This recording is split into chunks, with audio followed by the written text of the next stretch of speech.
Qu'est-ce qui vient de se passer, là? Qu'est-ce qui vient de se passer, là? Madame Lebrun bafouilla, perdant son assurance habituelle. Suis-je dans? Attends, moi j'allais la voir puis j'ai dit. Non, attends. J'ai dit. Je ne voulais pas. Je voulais mettre un petit biscuit. Un petit biscuit. Bien écouté. Je me suis dit. Les grues sont de t'enfer dans l'âge. Je me suis dit. Je vais peut-être quelque chose. Bruno leva les bras au ciel. Mais tu ne vas pas. Mais tu ne vas pas, aïe, aïe, aïe, aïe, aïe. Fais que moi je vais. Non. Mais non, mais. Qu'elle est là. Elle m'a dit je casse. Madame Lebrun tenta de renverser la vapeur. Tu as bien fait de la flasher. C'est elle qui a cassé parce que je ne suis pas sûr de vouloir emménager avec elle. La révélation frappa Madame Lebrun de plein fouet. Tu veux partir de la maison? Oui, c'est elle qui veut que l'on déménage ensemble. Mais tu es bien trop jeune, s'écria-t-elle, terrifiée à l'idée de perdre son petit dernier. Mais maman, j'ai 33 ans. C'est cela que je dis. Bruno la regarda avec une pointe de colère désespérée. Maman, j'aimerais cela que tu ne t'en mêles pas, là. Que pour une fois, mets toutes tes affaires. Bruno. Bruno? Tu es? Bruno. Mets toutes tes affaires. Je suis ta mère. Ah? Allons donc. C'est un homme déguisé en femme. Allons donc. Il tourna les talons et sortit en trombe. Plus tard, la maison résonnait des confidences entre femmes. Les amis de Madame Lebrun étaient venus prendre le thé, et la conversation tournait, comme toujours, autour des hommes. Carole venait de rentrer de sa mystérieuse soirée. Il paraît que ta date est un désastre, Caroline, lança l'une des amies, la curiosité piquant ses yeux. Je ne dirai pas cela. Homme, répondit Carole, évasive, jetant son manteau sur le canapé. Madame Lebrun renchérit, protectrice et cynique. Bien mieux de même, ma belle. Les hommes? Ce sont tous des pervertis. Ils cherchent tous la même affaire que moi, ils ont la boussole pour la trouver. Mais voyons donc, maman, là. Mais non, il veut juste sortir pour parler, se défendit Carole.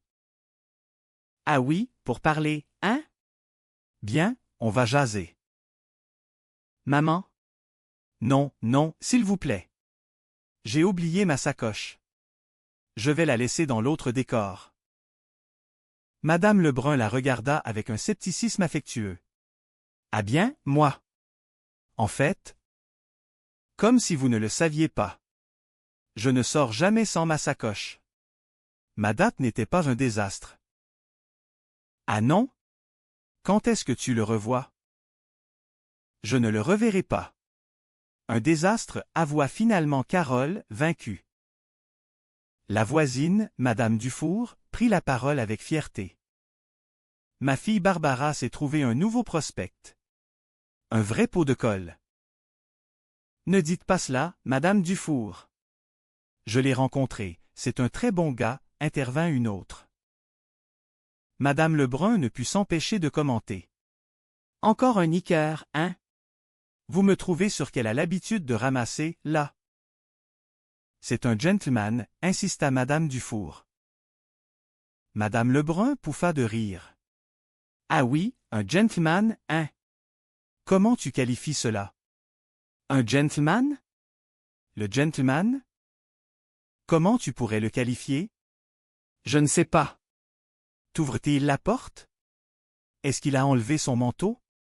Tire-t-il la chaise quand tu t'assois, toi? Bien oui. Un niqueur. C'est un frimeur. Ça? Il veut juste voir où elle cache la saucisse. Les gars ne sont pas tous des maniaques sexuels, protesta Carole. Tu paries que oui, ma chérie. Tu paries que oui, hein, pas vrai, Margot? Madame Lebrun se tourna vers son amie de toujours, cherchant du soutien. Elle commença à raconter une anecdote qui lui tenait à cœur. L'année passée. L'année passée, on a vécu cela, tu t'en souviens? Oui, oui, bien, on sait quoi. Le film, là. Avec des épées, là.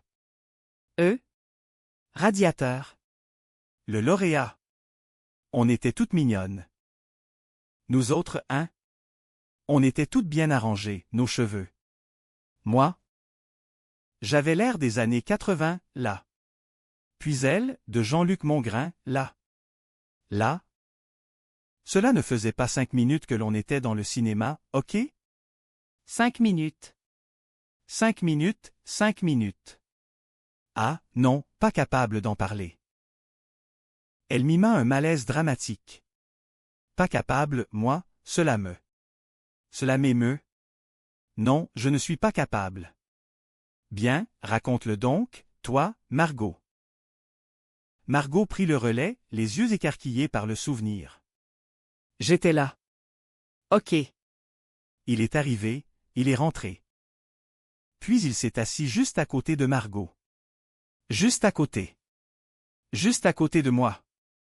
Juste à côté. Juste à côté d'elle.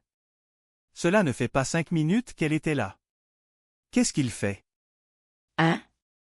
Qu'est-ce qu'il fait? Il sort sa bisoune. Ah? Oui? Il sort son rat dog. Oh, mon Dieu! L'assemblée poussa des cris d'effroi et de fascination. Madame Lebrun reprit le contrôle du récit. Les cœurs s'entrechoquent, puis il sent. Ah oui, donc. Fait que là, Margot, elle me dit. Regarde, gentleman, regarde. Regarde. Elle me dit. Je lui jette juste un petit coup d'œil. Vraiment juste un petit coup d'œil. Il a un dessin de la Belle au bois dormant. Quoi? Quoi? Quoi? Il jouait avec. Pauvre Margot. Elle était dégoûtée, elle. J'étais dégoûté. J'étais dégoûté, s'écria l'intéressé. Mais là, pourquoi vous n'avez pas changé de place? Demanda innocemment Carole. On ne pouvait pas, il se servait de la main de Margot, répondit madame Lebrun, déclenchant l'hilarité générale. C'est une farce. C'est une farce, Margot. Elle reprit son sérieux, brandissant un petit objet rectangulaire tiré de son sac. Mais moi, là. Moi? C'est à cause des malades comme lui que je ne sors jamais sans cela. Sainte pénitence que ce soit. C'est un pistolet paralysant. Lui? S'il s'était assis à côté de moi, là, je l'aurais électrocuté. Après cela? On se demande comment cela se fait qu'elle n'est pas capable de se trouver un homme. Des vibrateurs. La mention du mot déclencha un silence choqué. Excusez-moi, je te demande pardon tout de suite, là, s'indigna Margot. Bien, de nos jours, c'est cela que font les femmes. Elles s'achètent des vibrateurs. Expliqua madame Lebrun avec la plus grande des désinvoltures. Veux-tu la fermer, Margot? Non, je suis sérieuse, Germaine, c'est vrai. Cela se peut que je m'en achète un moi aussi. Prends un qui roule au diesel. La pensée provoqua un nouveau fou rire chez madame Lebrun. Je l'imagine avec un vibrateur. Margot, viens-tu au bingo en autobus? Non. Je viens en vibrateur. Ce sont des cochonneries, Margot. Le téléphone sonna, coupant court à la conversation sur les jouets intimes. Madame Lebrun décrocha.